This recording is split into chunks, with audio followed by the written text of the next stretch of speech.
Bonjour à tous et bienvenue à cette nouvelle édition de la revue de la presse camerounaise que nous démarrons ce jour avec l'hebdomadaire d'opinion, d'enquête et d'analyse confidentielle de Thierry Niopé qui nous plonge dans l'affaire SCI Bonanjo contre la communauté urbaine de Douala en nous présentant l'immeuble rose qui se meurt dans ses états avant et après. Ce bâtiment, véritable joyau architectural, se trouve aujourd'hui dans un état de délabrement qui ne saurait être justifié autrement que par la mauvaise foi manifeste de son occupant actuel, la mairie de la ville de Douala. Le magistrat municipal chargé de sa gestion, Roger Bassadine, par une chorégraphie bien huilée de manœuvres et de faux semblants, s'emploie à faire plier son bailleur, la SCI Bonanjo, dans le but de faire taire les dénonciations relatives à la négligence flagrante dans l'entretien de cet immeuble. L'information ce matin au complet est à retrouver à la page 5. Protection sociale, le BGFT, la CNPS donne la main et puis Sa Majesté Jean Ramos Okudjou, le faux qui veut le départ de Paul Biya, est à retrouver également dans les colonnes de Le Confidentiel. Nous continuons ce matin avec le quotidien à Capitaux Public, ça c'est Cameroun Tribune qui parle des forces de défense.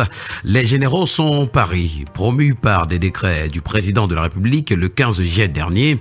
Ils étaient 8 à recevoir leurs attributs de général de division aérienne, vice-amiral, alors que les 7 autres ont rejoint le cercle très fermé au cours d'une cérémonie présidée jeudi dernier au nom du chef de l'État, chef des forces armées, par le ministre délégué à la présidence chargé de la Défense, Joseph Betty Assomo. L'information complète à retrouver ce matin aux pages 4, 5 et 7.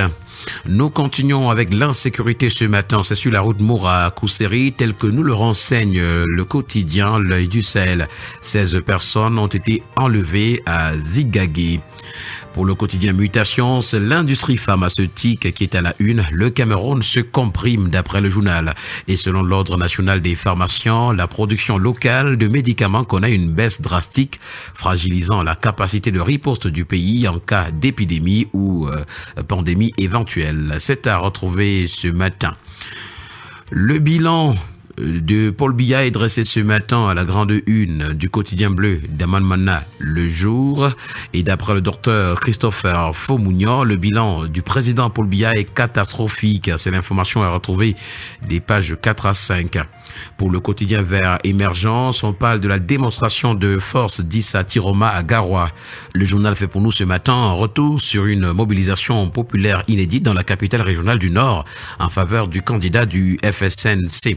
On continue toujours de parler d'Issa Tiroma Bakari, l'impavide, s'agissant de la présidentielle 2025. Bien que menacé par le régime, le candidat du FSNC doit tenir bon, nous renseigne le journal. Parlons économie avec le premier quotidien économique de la zone CEMAC, l'économie qui s'intéresse à la campagne cacaoyère 2024-2025. Les banques qui ont accompagné les exportateurs nous sont présentées ce matin. Leur nombre a augmenté par rapport à la période de 2023-2024 tel que nous le renseigne le journal. Le journal Repère, pour sa part, ce matin, parle de voies de contournement, d'autoroute Yaoundé-Simalin et du projet Yaoundé Cœur de Ville et bien d'autres. Ça coince au Mindu. Annoncé ou lancé à grand renfort de publicité, plusieurs projets structurants sont depuis une décennie en berne au ministère de l'Habitat et du Développement urbain. En dépit des moyens financiers colossaux débloqués par les pouvoirs publics, la ministre Célestine Kétia-Cortez et ses collaborateurs plombent par leur incompétence les grandes réalisations du président de la République Paul Biya. Péril sur la gouvernance urbaine, c'est à retrouver ce matin à la page 2. Le tri hebdomadaire Le Soir nous invite à la vigilance ce matin. Baba Danpulo n'a créé aucune plateforme de crypto-monnaie. Ce sont des individus sans foi ni loi qui sévissent sur les réseaux sociaux et qui ont mis en ligne une plateforme de crypto-monnaie et laissent croire aux internautes et au public qu'il s'agit d'une initiative du milliardaire Baba Amadou Danpulo. En santé ce matin et avec d'ailleurs le quotidien Éco-Santé, on parle de l'Ordre national des médecins du Cameroun contre le collectif de la diaspora médicale. Le bras de fer qui divise la médecine camerounaise nous est présenté. L'Ordre accuse certains praticiens expatriés de diriger les cliniques locales sans y résider ni être inscrits à l'Ordre, violant ainsi la loi de 1990. Le collectif de la diaspora dénonce un acharnement et un obstacle au transfert des compétences. Nous poursuivons ce matin avec Le Made in Cameroun qui est affiché à la grande une du quotidien d'information républicaine. Le drapeau Garoua a été la vitrine de l'économie sociale.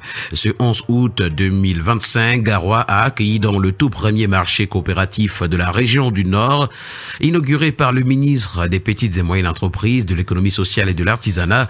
L'événement vise à valoriser le savoir-faire local, à réduire les intermédiaires et offrir des prix justes aux consommateurs. Cette initiative s'inscrit dans la stratégie nationale de développement de l'économie sociale et solidaire. Le quotidien Info Matin, pour sa part, revenant sur le site d'or de Kambélé, nous fait savoir que les chefs traditionnels disent merci à Paul Biya. Le Zénith parle de la présidentielle de 2025 ce matin à sa grande une et surtout nous présente l'impact nocif des réseaux sociaux. Le premier news magazine camerounais Défi Actuel, pour sa part ce matin, parle d'import substitution. L'État débloque 13,5 milliards de francs CFA pour les filières riz, poisson, lait et maïs. On s'interroge ce matin à la grande une du quotidien Eco News, le paradoxe de la modernisation. Pourquoi les consommateurs bancaires sont-ils plus fragiles? Et puis raffiner le pétrole national, enjeu stratégique ou occasion manquée? Voilà donc deux interrogations à retrouver ce matin. Nous avons l'Indépendant, le bi-hebdomadaire qui parle de l'Église catholique dans ses rapports avec le pouvoir, courant alternatif, ça c'est le titre qui nous est présenté. La rencontre de mercredi dernier à la présidence de la République entre le ministre d'État, secrétaire général de la présidence de la République, Ferdinand Gongo, et une délégation du Conseil permanent de la Conférence épiscopale nationale du Cameroun, conduite par son président, Monseigneur Andro Keïa, archevêque métropolitain de Bamenda, n'en finit pas de susciter moult supputations après la lettre pastorale du 8 août 2025 de Monseigneur Samuel Cléda. Eco Matin, pour sa part, ce matin, parle du Cameroun. Afrique Group Holding obtient l'avis favorable de la CIMA pour créer 2 compagnies d'assurance. Et puis BVMAC, à son autre une ce matin, 2,41 milliards de francs CFA, c'est la somme de dividendes pour 2024 qui est en baisse de 18%. Et voilà donc qui a permis de mettre un terme à cette autre sortie de la revue de la presse camerounaise. Merci à vous, mesdames et messieurs. Au plaisir de vous retrouver très prochainement pour une nouvelle édition. D'ici là, portez-vous bien. Agréable journée à tous.